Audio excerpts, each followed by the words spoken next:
Thank you for joining us, ladies and gentlemen. I'd first like to acknowledge the presence of Senator Zed Zalja with us this morning. Look, I'll get to the point. Many Australian businesses are in real strife at the moment.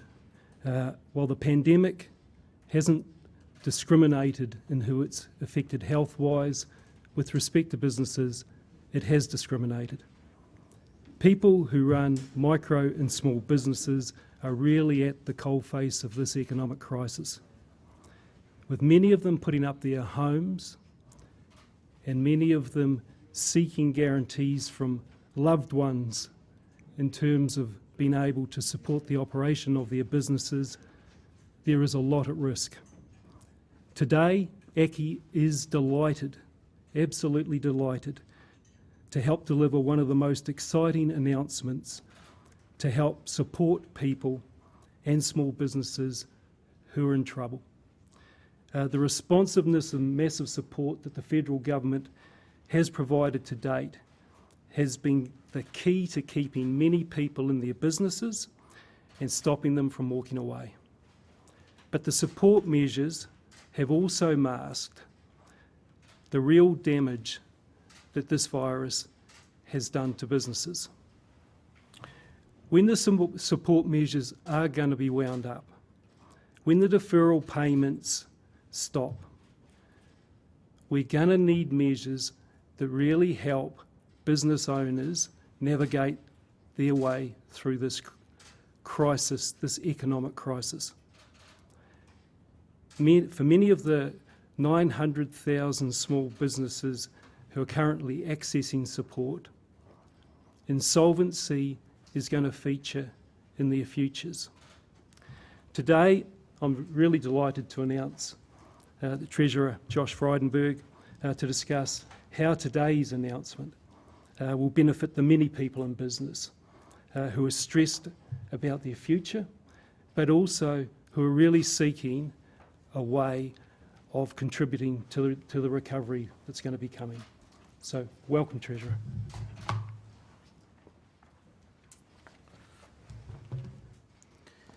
Well, thank you very much, Ross, and to the Australian Chamber of Commerce and Industry for the warm invitation to be here. It's much appreciated, and thank you for hosting today's event. To my good friend and parliamentary colleague, Assistant Minister Elsa, thank you for being here, and can I also please acknowledge the traditional owners of the land and pay my respects to their elders past and present.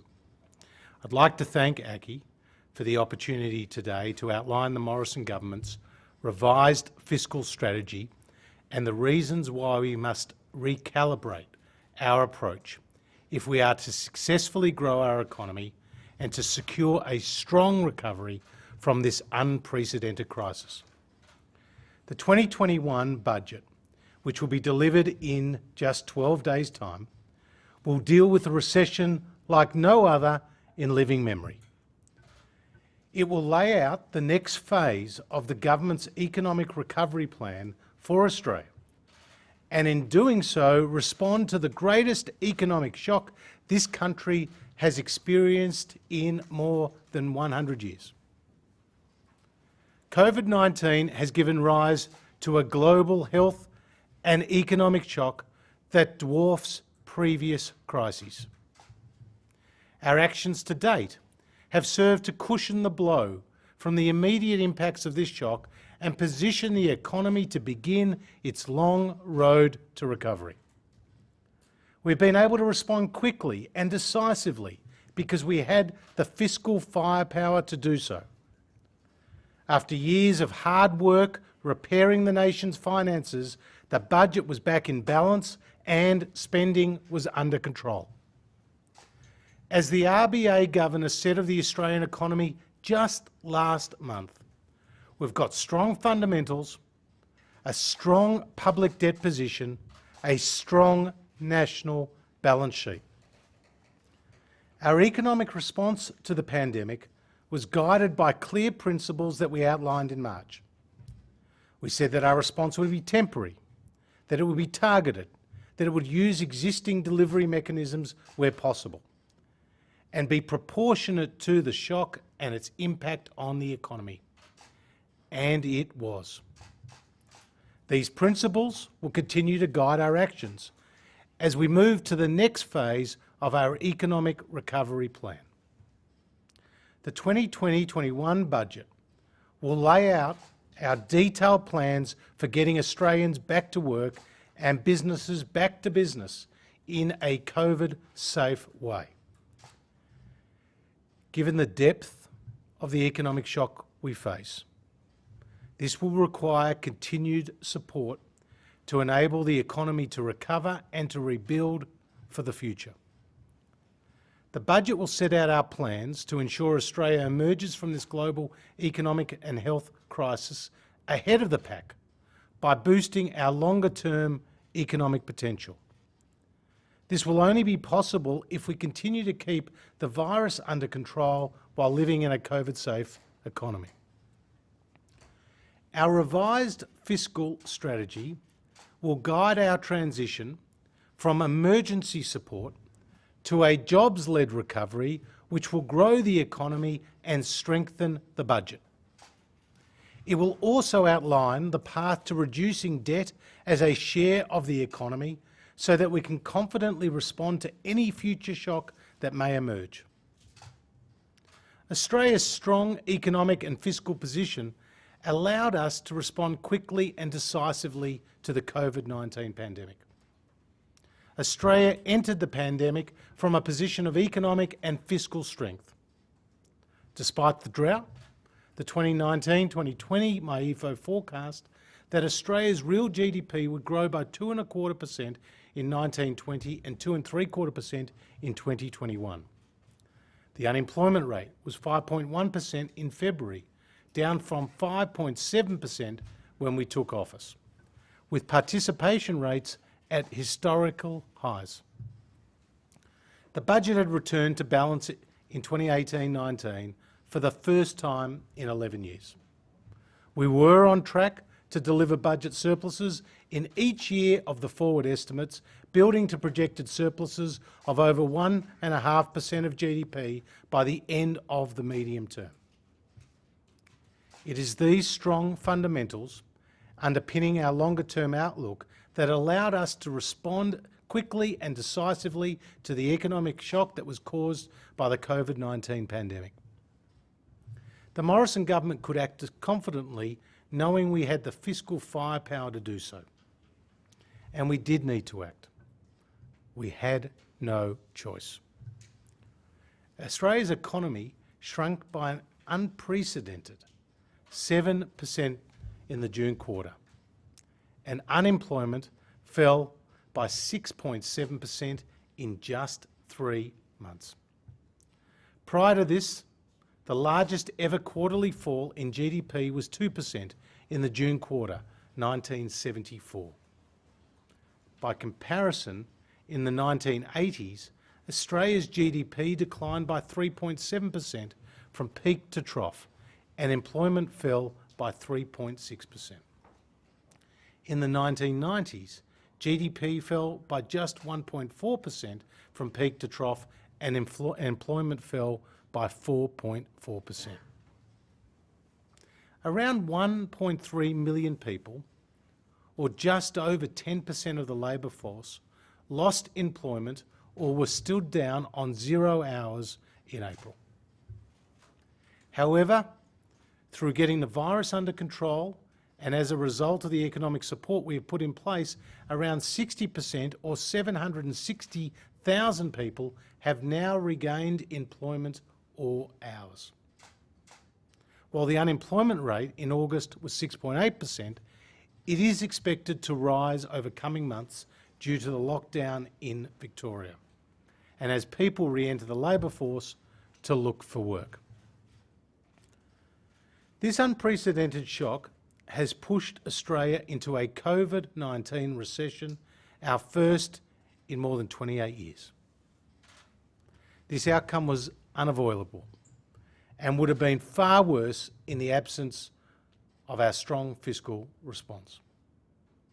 The Morrison government's economic support has cushioned the blow.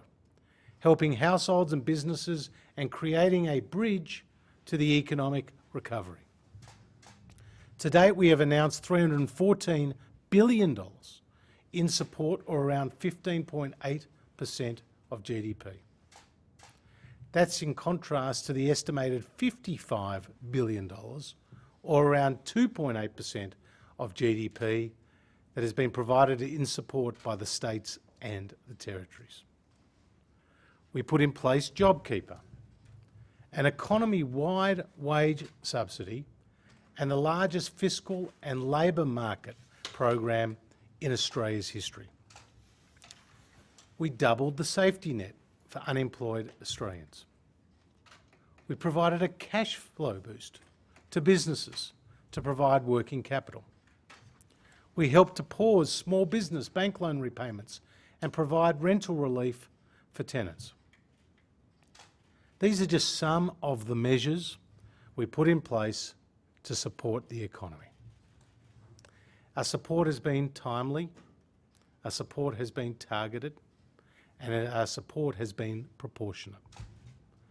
We did what was necessary, and we did it quickly by using existing channels whenever possible. To date, we have seen $106 billion in direct fiscal support go out the door in just 5 months.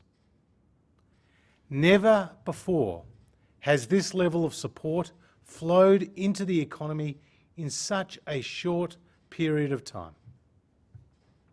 This support has been financed through government borrowing. The AOFM is issuing bonds at a rate of around $4 to $5 billion per week and has issued $267 billion in bonds since the onset of the crisis. Strong demand for our debt reflects our strong credit rating. We also allowed the automatic stabilisers in the budget to operate freely, helping to cushion the impact of the economic shock. We allowed tax receipts to fall in line with falling activity, and we allowed spending on welfare payments and income support to rise as more people needed a safety net. And we went further. Our temporary and targeted measures, such as JobKeeper and the coronavirus supplement, were designed to move in line with economic need. This amplified the effects of the automatic stabilisers, providing more assistance when and where it is needed most. In this crisis, we had to rely more heavily on fiscal policy because conventional monetary policy had little room to move. The Reserve Bank was only able to cut interest rates by 0.5%. By comparison, the bank cut interest rates by 4.25% during the GFC, the equivalent of a $100 billion stimulus over a 12-month period. By acting quickly and decisively, we have avoided much steeper falls in activity, even higher unemployment, and many more business failures. We avoided the much sharper contractions that we saw in countries like France, New Zealand, and in the United Kingdom, which have seen quarterly falls in GDP in the United Kingdom of around 20%, 14% in France, and 12% in New Zealand. In our July economic and fiscal update, Treasury estimated that our policy support to date would increase the level of real GDP by around 4.25% in 2020-2021, and that our policy would reduce the peak in the unemployment rate by a full 5 percentage points, or the equivalent of saving 700,000 jobs. As the RBA Deputy Governor emphasised on Tuesday, our economic support constituted, and I quote, an entirely appropriate and timely policy response, and that will leave households better placed to support the recovery as it unfolds. He also noted that our response has helped to moderate the decline in business investment, with the effect of the instant asset write-off evident in the pickup in business spending on computer equipment and vehicles towards the end of the June quarter.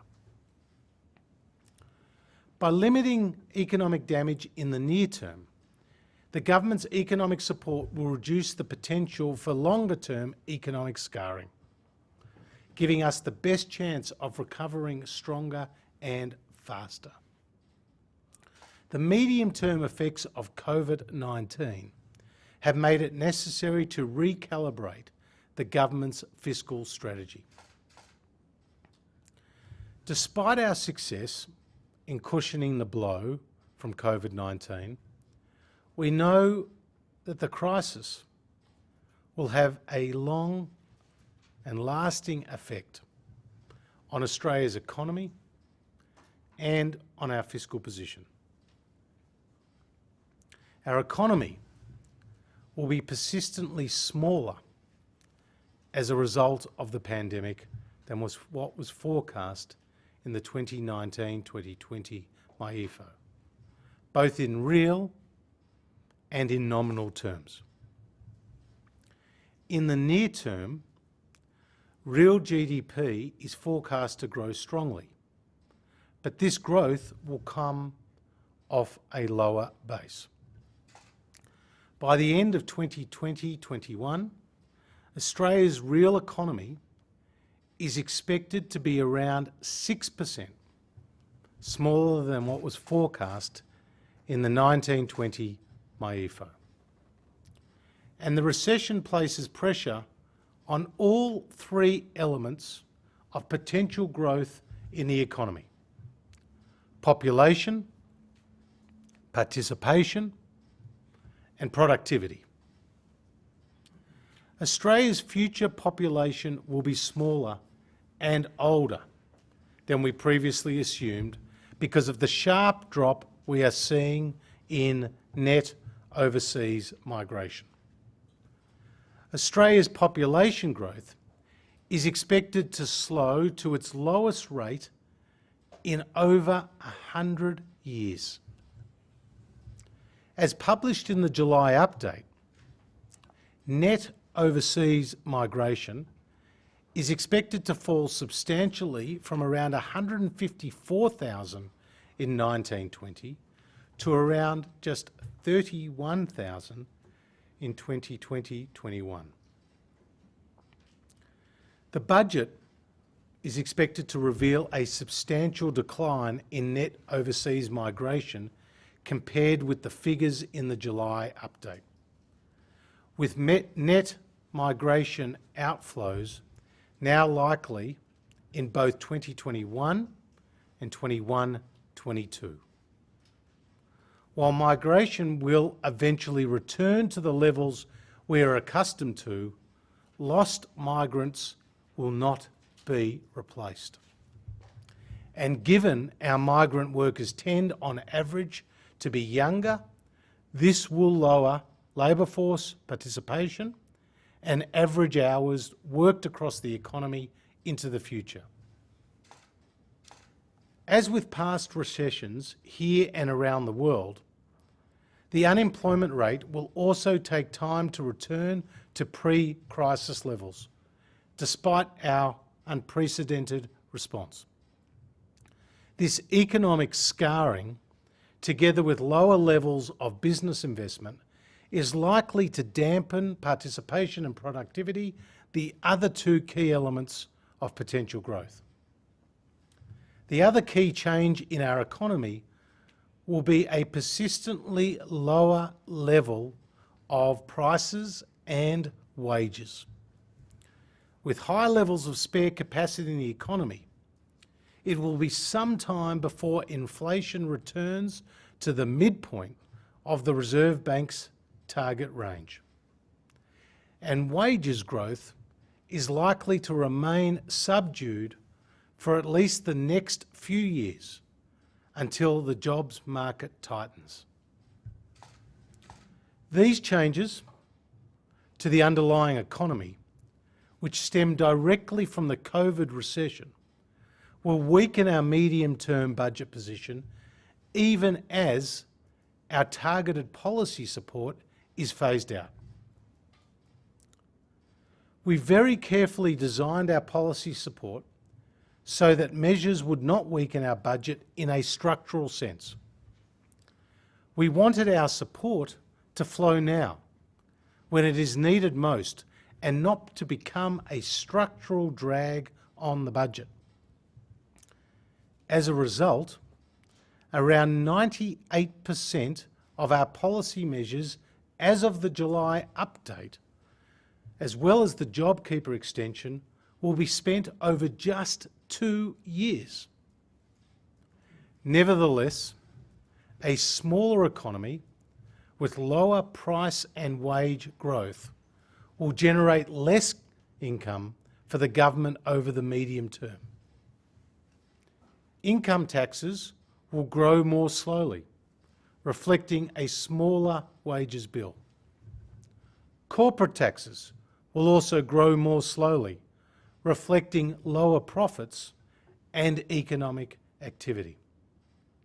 And consistent with previous downturns, corporate tax receipts will recover more slowly than the broader economy. This is because businesses are able to deduct losses that occurred during downturns against profits in future years, lowering the tax that they would otherwise pay. In the July Economic and Fiscal Update, we estimated that total receipts as a share of GDP would decline from 25.1% to 24% in 2021. The budget will show this ratio remaining below pre-COVID levels across the medium term. While tax receipts tend to move in line with nominal GDP, this is not generally the case for government payments. A large share of government spending operates more like a fixed cost for a business, making it less responsive to changes in the economy. In the near term, payments will spike as a result of our large-scale and temporary economic support. But over the medium term, the level of payments in dollar terms is likely to remain broadly comparable to our estimates at MyEFO once our temporary fiscal support has finished. However, this level of payments will represent a larger share of a smaller economy. In the July update, we estimated that payments as a share of GDP would rise from 24.8% to almost 34% in 2021, reflecting the extraordinary levels of support being provided. But by the end of the medium-term period, payments are still expected to be materially higher than pre-COVID levels as a share of GDP. So as you can see, the changes to our economy that flow from this COVID recession will have a lasting impact on our budget position, even as our targeted support is unwound. Lower tax receipts and higher spending as a share of the economy will impact our fiscal position for many years to come. Even as the economy recovers, but this is the nature of this unprecedented COVID-19 recession. The government will adopt a new two-stage fiscal strategy that emphasises jobs and growth. I repeat, the government will put in place a new two-stage fiscal strategy that emphasises jobs and growth.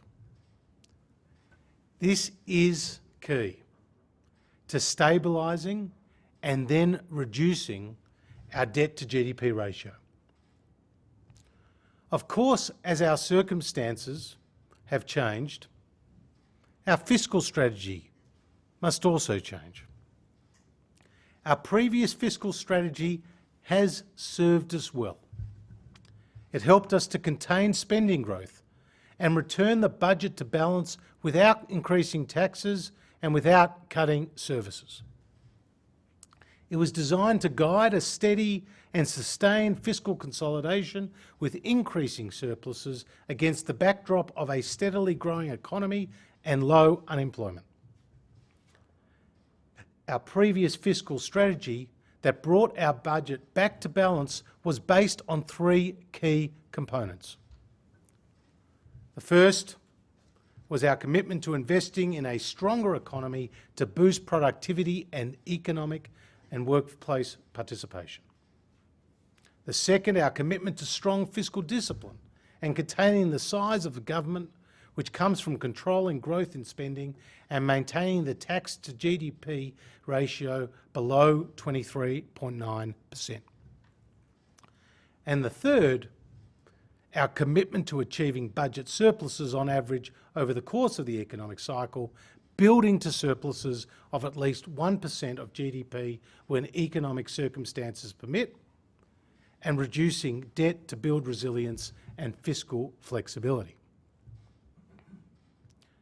Under the previous strategy, our plan was to deliver budget surpluses of sufficient size to significantly reduce gross debt and eliminate net debt by the end of the medium term. Unfortunately, in the face of this large economic shock, this is no longer the prudent or appropriate course of action.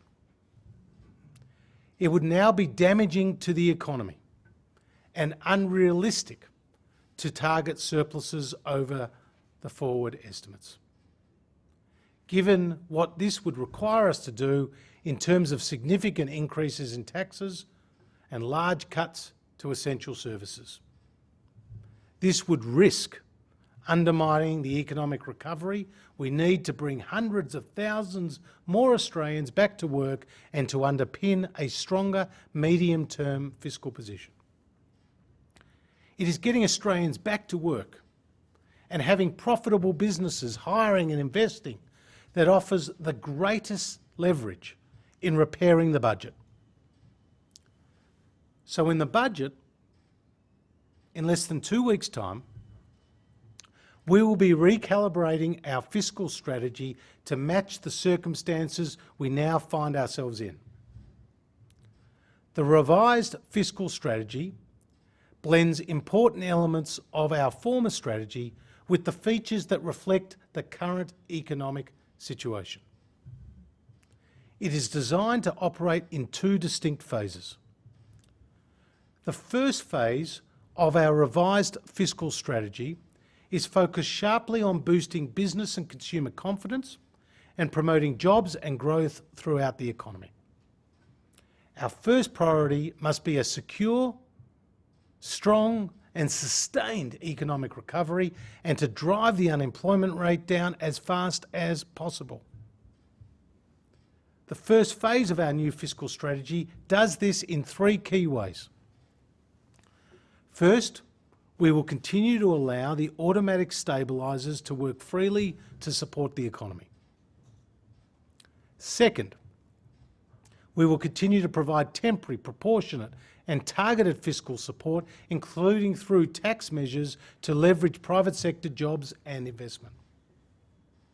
And third, we will continue to push ahead with structural reforms that position the economy for the jobs of the future and which improve the ease of doing business. The first phase of our strategy will remain in place until unemployment is on a clear path back to pre-crisis levels. We will review progress on the recovery in each budget update, but I expect phase one to remain in place until the unemployment rate is comfortably back under 6%. Once we are confident that the recovery has taken hold, we will move to phase two of our revised fiscal strategy, which is focused on restoring our fiscal position. This will also consist of three elements. First, we will maintain our central focus on jobs and growth, combined with structural reforms that increase our economy's potential. Second, there will be a deliberate shift from providing temporary and targeted support for the economy to stabilising gross and net debt as a share of the economy. Our 23.9% cap on the tax to GDP ratio will be retained. And third, we will start the hard work of rebuilding our fiscal buffers so that we can be prepared for the next economic shock. We have a big mountain to climb, but this is an achievable goal. And it does not require us to increase taxes or to cut essential services. Such actions would slow the speed of the recovery.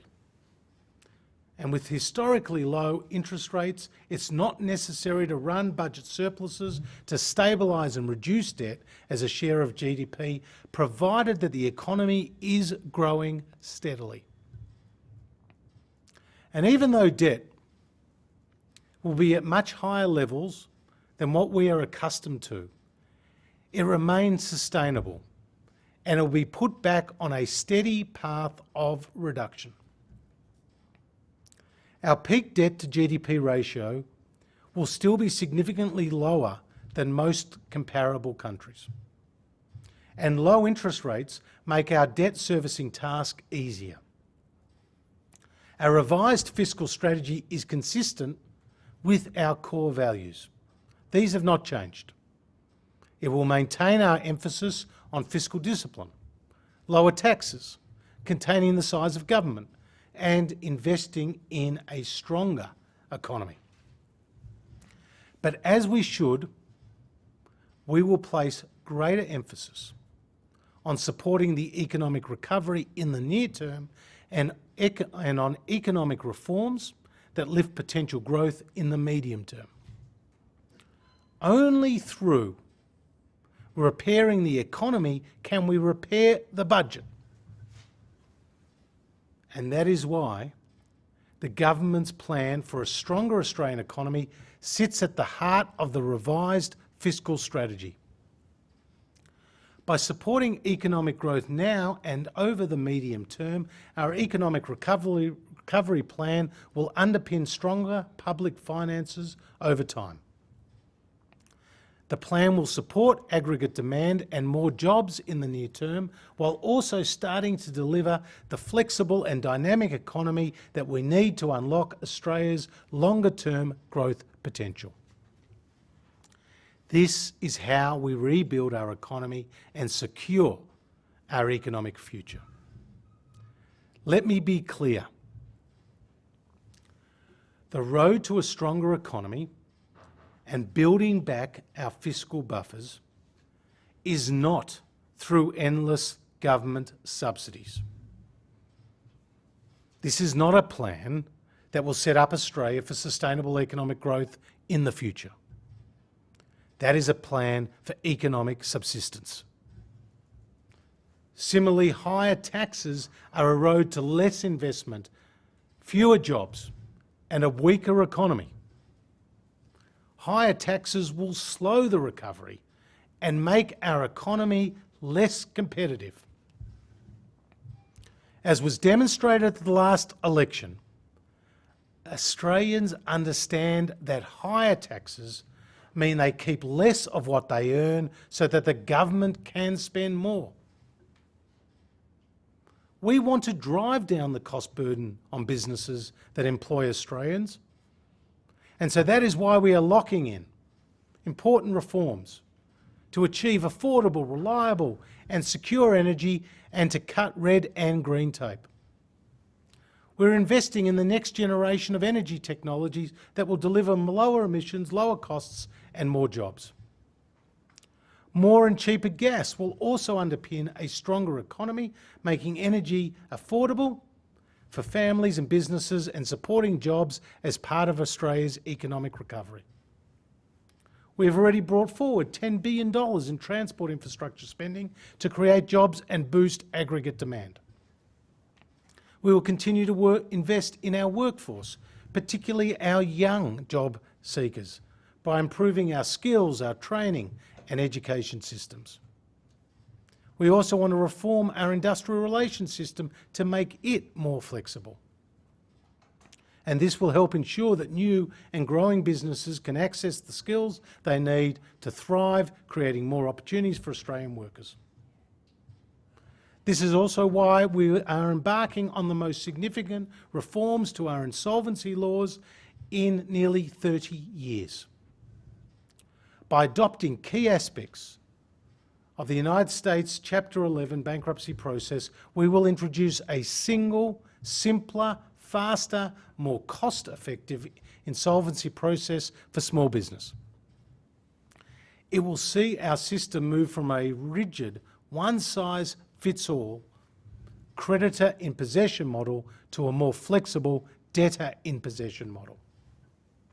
This will enable small business owners to remain in control, provide them with an opportunity to restructure, and ultimately increase the chances of them surviving this COVID-19 crisis. That is why our economic recovery plan is focused on measures that boost the supply side potential of our economy, making it more flexible, more dynamic, and more competitive. We are breaking down barriers that will allow businesses to take advantage of the digital economy and encouraging research and development across the economy, including in our advanced manufacturing sector. A stronger economy and budget translates into a stronger ability to guarantee essential services and deliver on our commitment to lower taxes. Growing our economy will enable us to repair the budget. I repeat, growing our economy will enable us to repair the budget, and in doing so, pay down debt over time. And that is what our plan is designed to do. COVID-19 will change the way the Australian economy operates. We can see that COVID-19 is already changing global trade patterns and supply chains. It is increasing the uptake of digital technology and online distribution. More Australians are adopting flexible work arrangements. And while many firms will reopen and jobs will return, tragically, the effect of a recession is that some will not. And at the same time, our economic recovery plan will support new jobs and new industries to emerge. We must set ourselves up for success by creating a flexible and dynamic economy. This is how we secure growth and prosperity into the future. Ladies and gentlemen, the government's track record on the economy and fiscal discipline is clear. A strong fiscal position is what enabled us to respond decisively and effectively to this crisis. Despite the success of our response, the long-term effects of this pandemic mean that our previous fiscal strategy needs to be updated to respond to the current environment. Our revised fiscal strategy is built around supporting the economy in the near term to make sure Australians are back in work and businesses are back to business as soon as possible. It maintains, this new fiscal strategy, our core values as a government, with an enduring focus on fiscal discipline, lower taxes and containing the size of government. And it lays the foundations for a stronger, more dynamic and more competitive Australian economy. Because that is how we repair the budget. Not through higher taxes, not through austerity, and not through cutting essential services. A stronger budget position will come from a stronger economy. with gross debt and net debt stabilising before heading on a steady declining trajectory. This will allow us to rebuild the fiscal buffers that allowed us as a nation to respond so decisively to the COVID-19 pandemic. And it is this that we owe to future generations. Thank you.